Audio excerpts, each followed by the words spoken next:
Hello friends, இன்றைக்கி என்னென்னா ஒரு ஊர் ஸ்பெஷல் ஸ்வீட் தான் பார்க்க போகிறேன். என்னென்னா ஏணிப்படி மிட்டாய்னு கேள்விப்பட்டிருப்பீங்க எல்லாரும். திருநெல்வேலி தூத்துக்குடியெல்லாம் ஃபேமஸ் உங்களுக்கு. நான்லாம் ஊருக்கு போனால் ஒரு அவசரத்துக்குலாம் போனால் கண்டிப்பாக இதெல்லாம் வாங்காமல் வரமாட்டேன். ஒரு கல்யாணத்துக்கு போனாலும் கண்டிப்பாக இதை ஆசையாக வாங்கிட்டு சாப்பிடுவோம். அது நல்லா ஜீராலாம் போட்டு ரொம்ப சாப்பிட்டே ஒரு ஜூஸியாக இருக்கும். அந்த ஸ்வீட் தான் உங்களுக்கு சொல்லி காட்ட போகிறேன். அதுக்கு இந்த ஒரு கப்பு ஃபுல்லாக அரிசி எடுத்து வச்சுருக்கேன், பச்சரிசி. எந்த அரிசினா சரி, கடை அரிசினா சரி, ரேஷன் அரிசி. நான் ரேஷன் எடுத்து வச்சுருக்கேன். ஏன்னா ரேஷன் அரிசி நல்லா மணி போல் இருக்கும், அதனால சரி அதையே எடுத்து வச்சுருக்கேன். அப்புறம் உளுந்து வந்து ஒரு 2 ஸ்பூன். அதுக்கு இந்த பாருங்க, 1 2 அவ்வளோதான். 1.5 மணி நேரத்துலேருந்து 2 மணி நேரத்து வரைக்கும் நீங்கள் நல்லா ஊற வைங்க. நல்லா 4 வாட்டி கழுவிட்டு அதை ஊற வச்சுருங்க. நம்ம அந்த ஊற வச்சாலும் ஏணிப்படி மிட்டாய்க்கு அது வந்து நல்லா 1.5 மணி நேரம் ஊறிடுச்சு. நீங்கள் 2 மணி நேரம் வச்சா சரி தான், 1.5 மணி நேரம் வச்சாலும் சரி தான். அந்த மீதி தண்ணியெல்லாம் அப்படியே எடுத்து வச்சுருவோம். இதுக்கு நமக்கு தண்ணிக்கு ஒரு 6-7 ஸ்பூன் ஊற்றி அரைக்கணும். ஸ்பூன் கணக்கு தான், அதனால் இந்த தண்ணியை எடுத்து வச்சுப்போம். இதை அப்படியே வடித்து இதில் போட்டுருவோம். எல்லாம் போட்டேன், தண்ணி ஊற்றலை. அப்படியே அரைச்சிட்டு வேணால் ஒரு 6 ஸ்பூன் 7 ஸ்பூன் நம்ம ஊற்றிக்கலாம். நல்லா நம்ம கொஞ்சம் இப்போ அரைச்சிக்கலாம். அரைச்சாச்சு. இதை கொஞ்சம் இந்த பருத்தி தான் அரைச்சிருக்கேன். உங்களுக்கு கையிலே எடுத்து கொட்டிடுறேன். எல்லாமே ஃபஸ்ட்டு கொஞ்சமாக தான் செய்கிறேன். ஏன்னா பிக்னஸ் பிள்ளைங்களும் டக்குன்னு கற்றுக்கலாம் நம்ம சமையலை. வேறு ஒன்று எல்லாம் வடித்து இதில் ஊற்றிடுவோம். மாவு இப்படி இருக்கணும். நல்லா நம்ம கொஞ்சம் தான் தண்ணி ஊற்றிருக்கோம், ஊற்றலை. உங்களுக்கு வேணும்னா அந்த டைம் ஊற்றிக்கலாம். இப்படி நல்லா கலக்கிக்கணும். இது இப்போ இந்த மறுபடி இது ஒரு 6 மணி நேரம் நம்ம குளிக்க வைக்கணும். குளிர் காலம்னா கொஞ்சம் கூட லேட் ஆகும், ஒரு 6 மணி நேரம். இப்போ வெயில் காலம் தான் நம்ம ஒரு 5 மணி நேரம் வச்சுப்போம். இதில் வந்து ஒரு இட்லிக்கு நம்ம வீட்டில் அரைச்சி வச்சுருக்கோம்ல புளிச்ச மாவு, அந்த இட்லி மாவு கரெக்டாக அந்த ஒரு புளி கரண்டிக்கு 1, அவ்வளோதான்.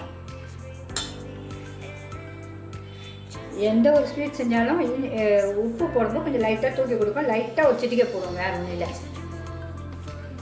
இப்போ இதை நல்லா இப்படி கலைக்கணும். நம்ம இட்லி மாவையும் ஊற்றிருக்கோம் பார்த்தீங்களா?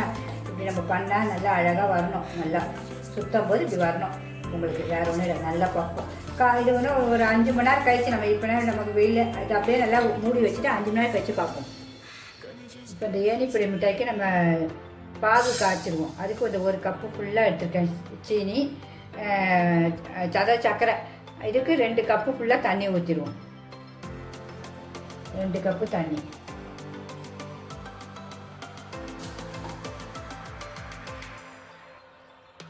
அவ்வளோதான், 2 கப்பு. இன்னும் ஸ்டவ் பற்ற வச்சுருவோம். கம்பி பாதெல்லாம் கிடையாது, சும்மா பிசு தண்ணி வந்து ஆஃப் பண்ணிட வேண்டியதான்.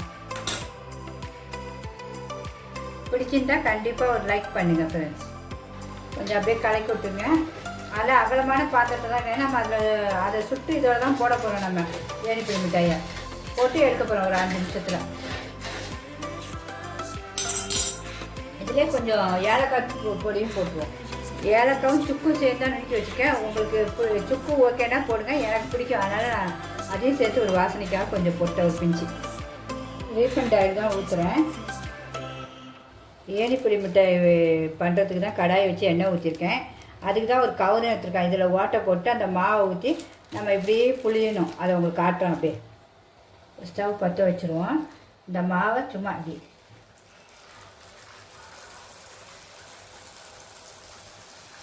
ஏணிப்படி மாதிரி அப்படியே ஊற்றிட்டு அப்படியே மீதி அப்படியே எடுத்து வச்சுருவோம். சிம்மிலே இருக்கிறோம், சூப்பராக வரும். வருது பார்த்தீங்களா? ஏணிப்படி மாதிரியே வருது பாருங்க. ஏணிப்படி மிட்டாய் அதில் ஜீரா காஞ்சிட்ருக்கு. லைட்டாக பிசு பிசுன்னு ஆஃப் பண்ணிடணும். இதை அப்படியே வெந்தோன்னா மாற்றி போடணும். இப்படி ஒன்று ஒன்றா எல்லாத்தையும் பொரிச்சு எடுத்துருவோம் இருக்கிற மாவை.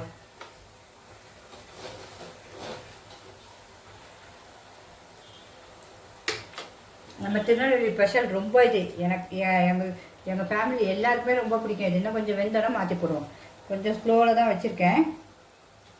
நல்லா ரொம்ப டேஸ்ட்டாகவும் இருக்கும். இது சாப்பிடையே ஊரில் போனால் கண்டிப்பாக வாங்கிட்டு தான் வருவோம். பிடிச்சிருந்தா கண்டிப்பாக ஒரு லைக் பண்ணுங்கள் ஃப்ரெண்ட்ஸ். இப்போ இதை அப்படியே மாற்றி போட்டுருவோம். அழகாக வந்துடும். மாற்றி போட பார்த்தீங்களா? மாற்றி போட்டாச்சு. அவ்வளோதான். மாற்றி போட்டு இதையும் வெந்தோன்னே அப்படியே எடுத்துட வேண்டியதான். வெந்துச்சு, அப்படியே எடுத்துருவோம். அவ்வளோ. எண்ணெயே பிடிக்காது. நான் செய்கிற பலகாரம் எதுவுமே எண்ணெய் பிடிக்காது. அதுதான் மெயின். இது பாருங்க எவ்வளோ அழகாக வந்துச்சு பாருங்க ஏணிப்படி மிட்டாய்.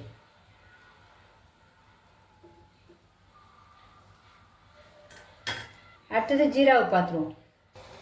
ஜீராவும் இந்த பிசு பிசுப்பு தன்மை வந்து இறக்கிற வேண்டியதான். அவ்வளோதான். இந்த பாருங்க, நம்ம கம்பி பதெல்லாம் வேணாம். தொட்டு பாருங்கள், பிசு பிசுன்னு இருந்துச்சுன்னா இறக்கிற வேண்டியதான். இன்னும் ஒரு 5 நிமிஷம் இருக்கணும், அவ்வளோதான். இப்போ அடுத்ததையும் இப்படியே ஊற்றிடுவோம்.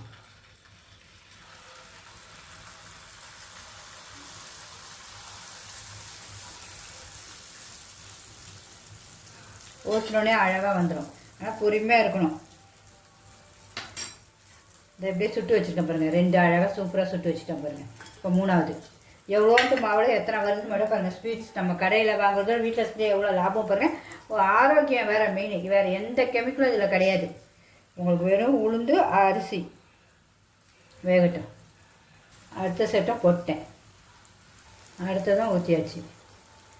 இப்போ நமக்கு ஜீரகம் பிசு பிசு தன்மை கொஞ்சம் வந்துடுச்சு, இறக்கிட்டோம். இப்போ இதெல்லாம் நம்ம செஞ்சு வச்சுருக்கோம் பார்த்திங்கன்னா, அப்படியே ஒன்று ஒன்றா போட்டு ஒரு 5 நிமிஷம் அதில் போட்டுட்டு நம்ம அப்படியே எடுத்துடணும். ஜீராலேருந்து ஊறணும்ல, அந்த எசன்ஸ் ஊறணும், வேறு ஒன்றும் இல்லை. அப்படியே எல்லாத்தையும் போட்டுங்க, அது ஊறிடும். அப்படியே ஒரு கலரி ஊற்றணும். லாஸ்ட் செட்டு வேகுது. ஆனால் கொஞ்சம் கூட எண்ணெய் குடிக்க பாருங்க, அதுதான் மெயின் டிஷ்ஷில். அது நமக்கு அது ரொம்ப நல்லது. பார்த்திங்கன்னா எண்ணெய் குடிக்காமல் அவ்வளோதான், ஆஃப் பண்ணிட வேண்டியதான். ஜீராவில் போட்டு ஒரு 5 நிமிஷம் கழித்து எடுத்து பார்ப்போம். எல்லாத்துலேயும் அப்படியே ஜீராவில் ஊற வச்சாச்சு. நான் 5 நிமிஷத்தில் இது அவ்வளோ அப்படியே உறிஞ்சிடும். அப்புறம் எடுத்து நம்ம வெளியே வச்சுட்டு 2 நிமிஷம் கழிச்சு சாப்பிட வேண்டியதான். எவ்வளோ சூப்பராக இருக்குது பாருங்கள் ஏனிப்படி மிட்டாய். நம்ம ஊர்களுக்கே போத்தாளோ இங்கேயே நமக்கு ஆசைக்கு கிடச்சிச்சு. இப்போயே நான் ஒன்று சாப்பிட்டு பார்க்க போகிறேன், ஆசையாக இருக்குது. அப்போ என்ன டேஸ்ட்டுங்க. ஊர் பக்கமே நம்ம வாங்க தேவை, நம்ம இங்கேயே செஞ்சு நம்மளே சாப்பிட்டு சூப்பராக முடிச்சிடலாம். பிடிச்சிருந்தா கண்டிப்பாக ஃப்ரெண்ட்ஸ் அண்ட் ரிலேட்டிவ்ஸ்க்கு ஷேர் பண்ணுங்கள். நம்மளுடைய ஏனிப்படி மிட்டாய் சூப்பராக ரெடி ஆகிடுச்சு. டேஸ்ட்டும் அவ்வளோ சூப்பர். எல்லாருமே கண்டிப்பாக செஞ்சு பாருங்கள். பாருங்கள் எவ்வளோ அழகாக வந்து பாருங்கள். உங்களுக்கு காட்டுறேன் பாருங்கள். இப்படி தான் செய்யணும். எல்லாருமே செஞ்சு பாருங்கள். ஓகே ஃப்ரெண்ட்ஸ், பிடிச்சிருந்தா லைக் பண்ணுங்கள். பாய்.